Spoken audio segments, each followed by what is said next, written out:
नमस्कार, आप सभी का स्वागत है प्रगति कोचिंग सेंटर के ऑनलाइन प्लेटफॉर्म में।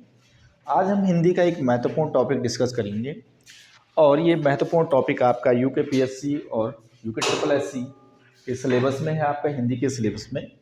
इसमें हम बात करेंगे हिंदी की लिपि, अर्थात हिंदी की लिपि यानी देवनागरी। देवनागरी लिपि के बारे में हम डिस्कस करेंगे कि क्या है, किस तरह से इसका स्वरूप है, कैसा है, जो आपके एग्ज़ाम में अक्सर इससे क्वेश्चन बनते हैं। तो सबसे पहले हम बात करेंगे लिपि, यानी कि लिपि शब्द का सबसे पहले वर्णन कहाँ मिलता है। लिपि शब्द का सबसे पहले वर्णन पाणिनि यानी कि एक प्रसिद्ध लेखक रहे हैं, पाणिनि की पुस्तक अष्टाध्यायी में मिलता है।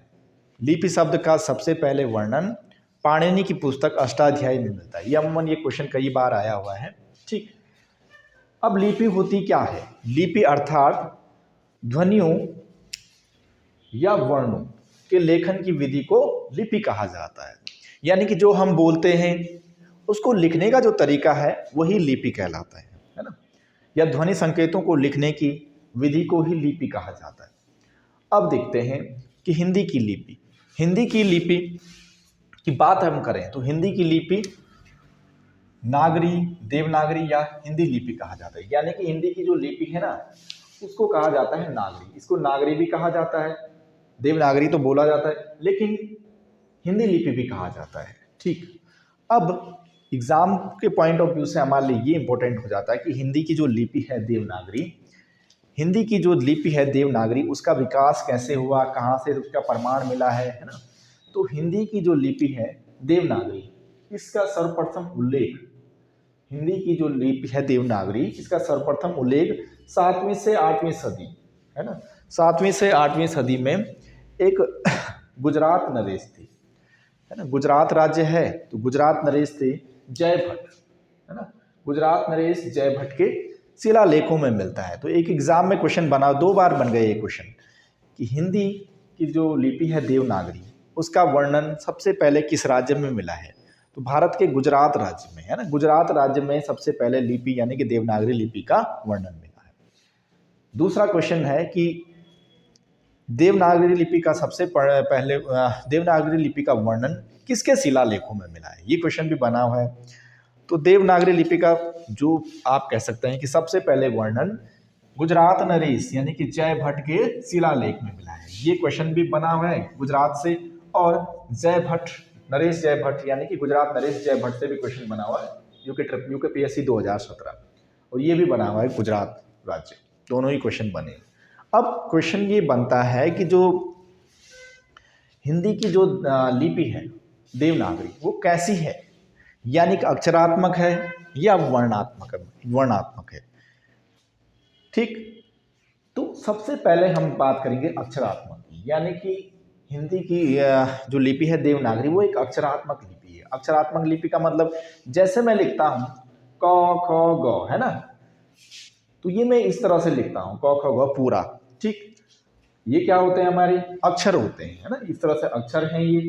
जबकि उदाहरण के लिए जैसे कमल, एग्जाम्पल के लिए कमल, है ना, कमल को मैं इस तरह से लिखता हूँ, पूरा ही तो लिखता हूँ कमल।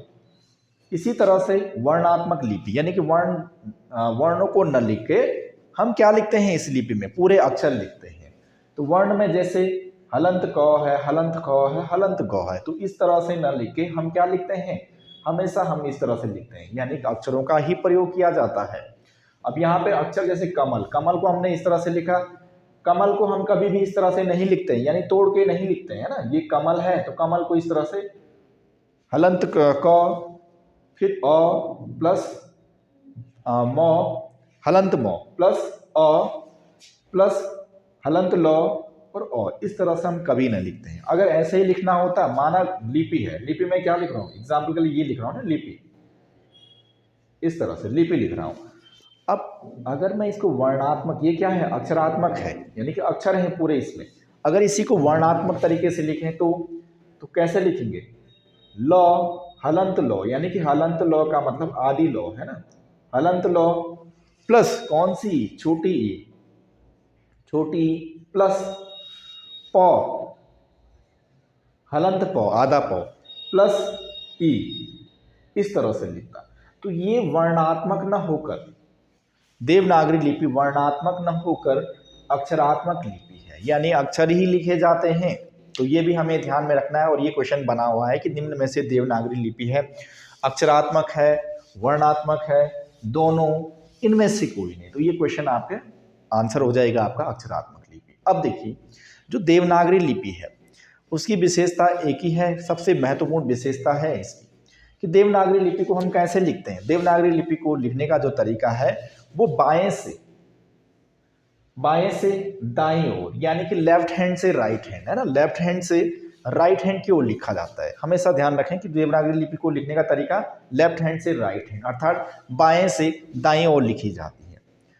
और इसकी मुख्य विशेषता एक बहुत इंपॉर्टेंट है कि इसकी मुख्य विशेषता होती है शिरोरेखा। शिरोरेखा क्या होती है?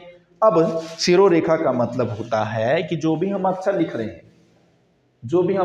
रहे हैं तो उसके ऊपर क्या करना, एक लाइन डाल देते हैं। जैसे मकान लिखा मैंने, एग्जाम्पल के लिए मकान लिखा है ना, मकान शब्द को लिखा मैंने, तो मकान अगर मैं इस तरह से लिखता हूं ये गलत माना जाता है।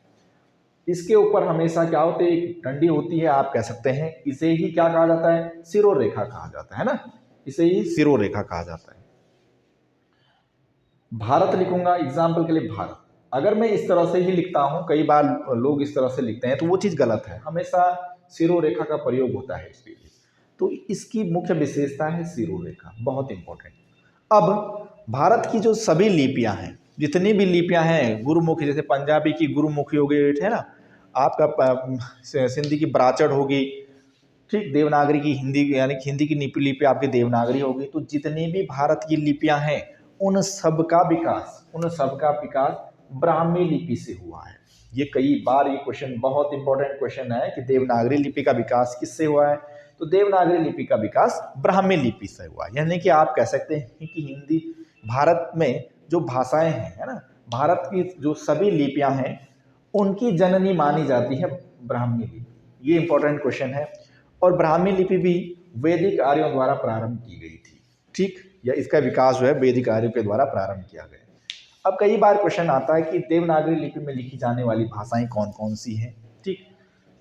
तो इसमें जैसे संस्कृत हो गया, पाली हो गया, हिंदी होगी, मराठी होगी, कोंकणी यानी कोंकण तट में जो आपका गोवा वाला प्रदेश है वहाँ पर बोली जाती है, सिंधी, ठीक, आपका जम्मू कश्मीर, कश्मीरी, नेपाली, गढ़वाली, हमारे गढ़वाल क्षेत्र में इंपॉर्टेंट है गढ़वाली, बोडो, अंगिका, बोडो यानी असम, अंगिका अंग प्रदेश बिहार, बिहारी, मगही, ठीक, आपका भोजपुरी, मैथिली, संथाली, ये सब जितने भी वो हैं भाषाएं हैं, ये सब इनकी लिखने का जो तरीका है वो किस लिपि में लिखी जाती हैं, देवनागरी लिपि में लिखी जाती है।